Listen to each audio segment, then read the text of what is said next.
Okay, so yeah, this is my second semester presentation on redundant inverse kinematics. Yeah, here it is. So a quick recap on the first semester, which was more oriented towards like the math side of things and trying to understand how the math works and then implementing it. First, I guess, what inverse kinematics is, because I mean, it sounds a little daunting. It's just basically mapping like a desired position in three-dimensional or two-dimensional space to a bunch of angles of like a limbed arm, or like, yeah, so like if you have my arm here, for example, it's about trying to figure out what angles you need here, here, and like here in order to get to this space or spot in three-dimensional space.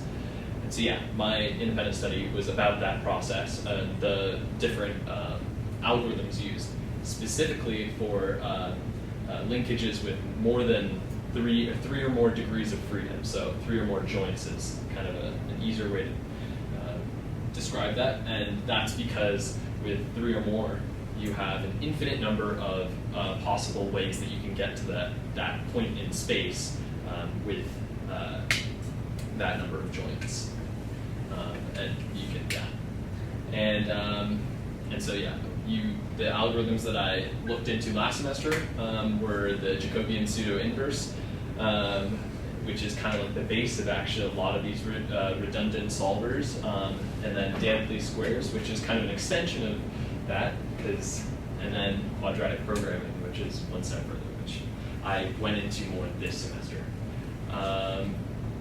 Okay, yeah, so the focus this semester was one, it's the integration from simulation into reality. So I have my robotic arm here, which I'm planning to do a demonstration for, if possible, if time permits. But and so the struggle with that is kind of you have like these angles, but you need to understand like constraining those angles to the joints that you have and like the situation, the speed of the servos for which the servos can move, and making sure that it's not doing impossible movements near singularities, which I will get into further.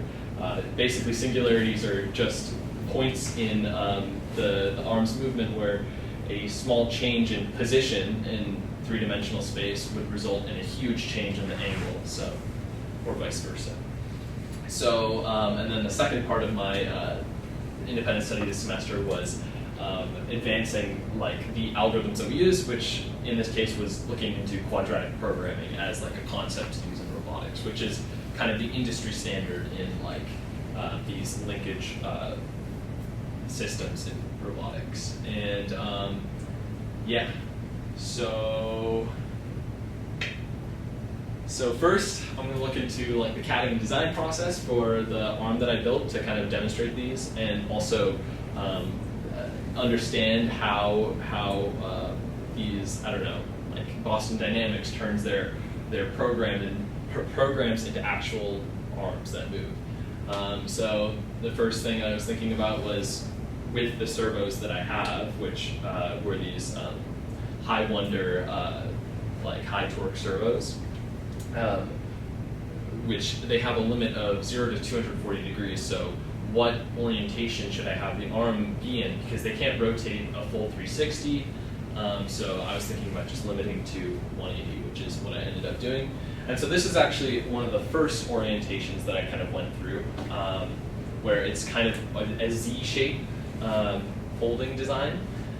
Because I only have 180 degrees of rotation, this is what I first came up with, but I ended up going with a kind of S-shaped design where it kind of unfurls like this, like so, and yeah.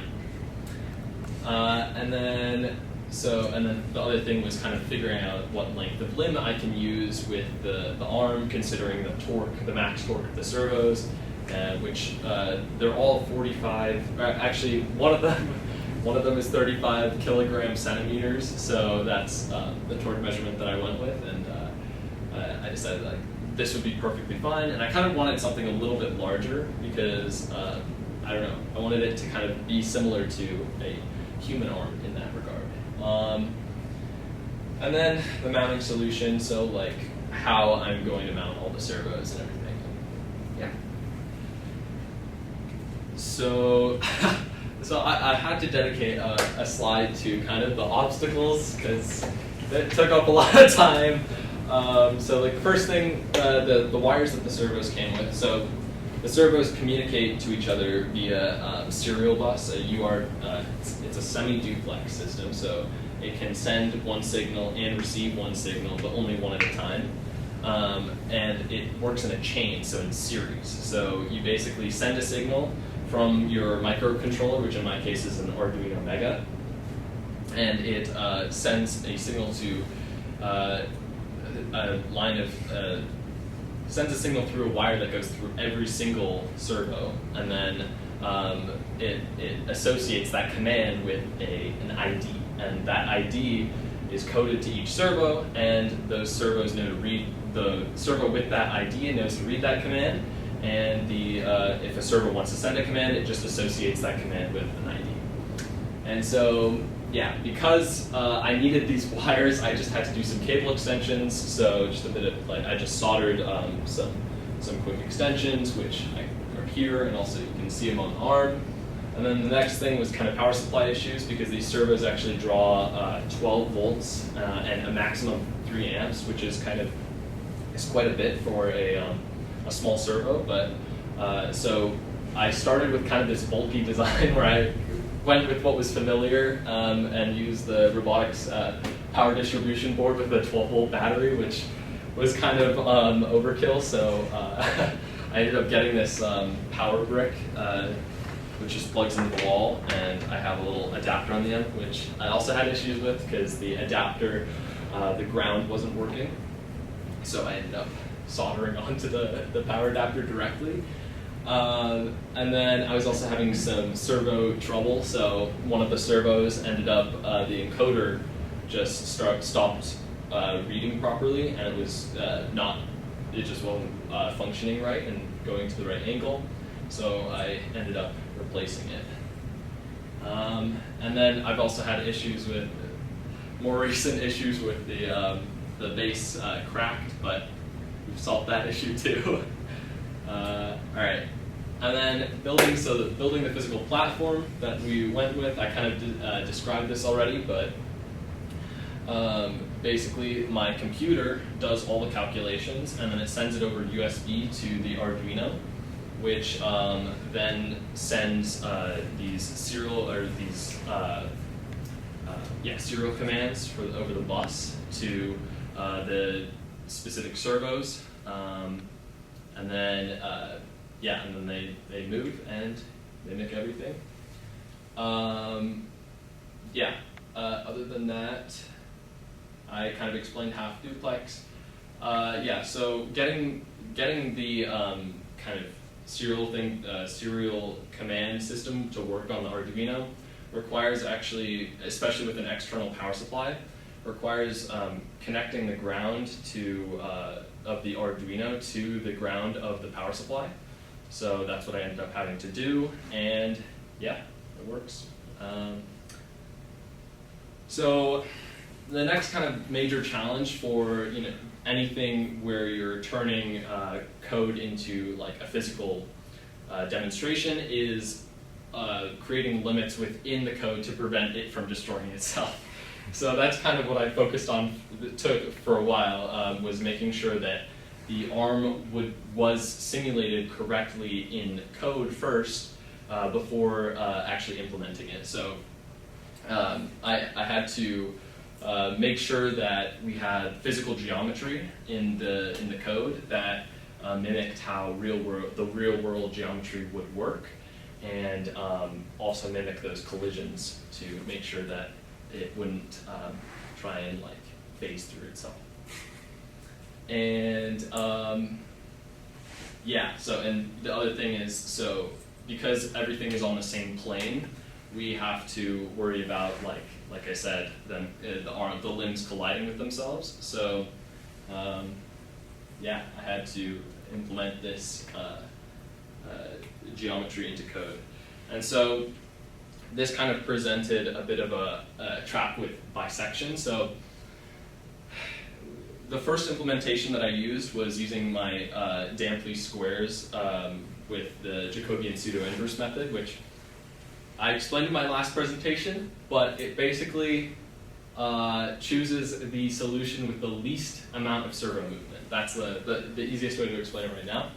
And so to figure out if the arm was going to collide with itself, I used the separating axis theorem, which is basically just I can explain it, but you have like a shape, like a box or something, and it's on your XY axis, and then you have like another box, and so to see if okay, I need to erase this. Sorry.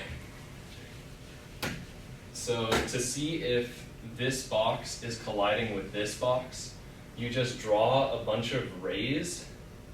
Or you draw rays from each corner of the boxes to the x and the y axis, and if two rays if the x and y ray intersects with the other box, that means that they're colliding. That's how that works, and the issue was implementing that with the damp least squares method meant we had to use bisection, which basically cuts in half the step size of the calculation. So instead of moving the entire amount of instead of moving 12 degrees to get closer to the desired endpoint, it cuts it in half to if it detects that it's about to collide with an object. So it stops it before it can get inside the other object. And the issue with that is once it gets super close, it doesn't exactly like, especially with how this arm is designed, where basically it folds up into kind of a flat shape like this. When it's super close like this, it doesn't really want to move out at all. So like you encounter issues where it just gets stuck and it doesn't want to move because it's triggering the bisection, and you have to move directly away from the object, which is kind of hard when you have only 0.6 millimeters of tolerance. So, I can demonstrate that later. But so what I did to fix this was just when the arm is in its starting position, it switches to just 2 degrees of freedom, and it stops moving one of the joints, and which has a finite number of solutions, so it's a lot more manageable in controlling which limbs move and how they move. So once it gets out of this folded up position, it works much better. And yeah, I have a couple of conditions that I used, but so for the Python program to get it to communicate with the Arduino, I just had to create like a small kind of parser that turns the commands that you send into something that the Arduino can read, and those use this kind of format where you have MA and then your 3 angles, and so that's what I did for that. And so this is when I started switching to quadratic programming. So the limitations of the damp least squares algorithm is it only considers really I'll hurry up. Basically, it just only considers the smallest movement, just like the Jacobian pseudo-inverse method, except it deals with singularities better because it prevents super large movement.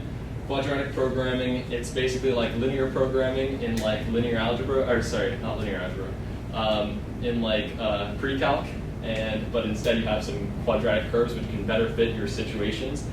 And so I use that, but with linear algebra, this is just how you do the Jacobian pseudo-inverse method, which I didn't know first semester, but I learned exactly how the Jacobian pseudo-inverse method works, turning your matrix into a dot product, and then when you expand it, you get this, and basically it's all the same, but that's the plot twist. Basically, quadratic programming, least squares, and the Jacobian pseudo-inverse method, it's all the same. It's just they're expansions of the previous one. That's what I learned. Okay, moving on. So the optimizers that I created for quadratic programming because it gives you more freedom to decide what you're what constraints are working around. I did like the least movement, which is the basic kind of Jacobian pseudo-inverse method. And then leverage, so it maximizes leverage from the origin point of the arm, and then obstacle avoidance, so I created kind of a digital obstacle that it had to avoid. Okay, moving on. So yeah, final system architecture. Yeah, my conclusion, successfully built a redundant manipulator and simulated its exact mechanical quirks and advanced my mathematical core by integrating quadratic programming. Okay, there we go.